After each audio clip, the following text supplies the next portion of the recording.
This is a very short video on the subject of my dad, pictured there on the left, and his brother, my Uncle Chuck, there on the right. I'm calling them two brothers from Calabria. They have quite an interesting backstory, although they're not really from Calabria. Their parents are, and they were raised as orphans, didn't see much of each other. You can read through this by pausing the video. But when World War II came around, they actually both fought as gunners in World War II, one in the Pacific and one in Europe. So let me just give you a little backstory. Before World War II started, America felt they were protected by two vast oceans and the North Pole, of course.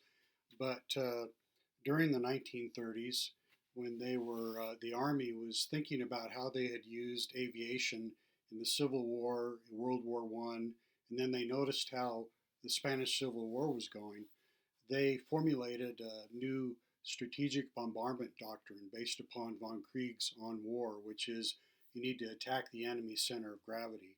And so they came up with this idea that if you had modern all metal bombers that could fly up over the front lines and destroy the industrial base of the nations that you're up against, then that would go a long ways towards winning the war. And in fact, that's the way it worked out in World War II.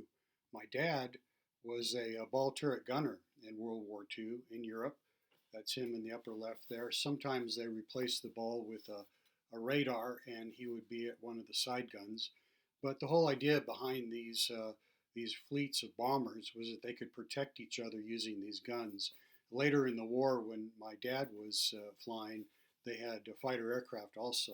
He flew 50 missions. That's him in the lower right-hand corner with Aunt Harriet upon his return from the war. And then my uncle, his brother, was a gunner in every major naval battle in World War II. It's starting off in Pearl Harbor, where he was aboard he was assigned to the New Orleans, which was the famous ship that was in dry dock that actually had the guns that were able to shoot back at the Japanese.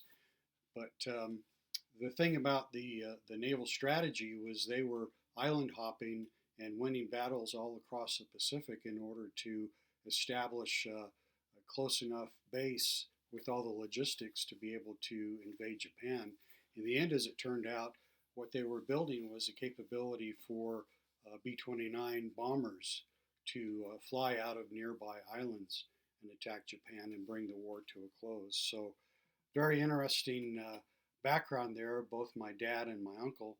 And also, so after the war, what we wind up with is the United States realizing that they're no longer protected by two oceans, and you get into the entire Cold War situation.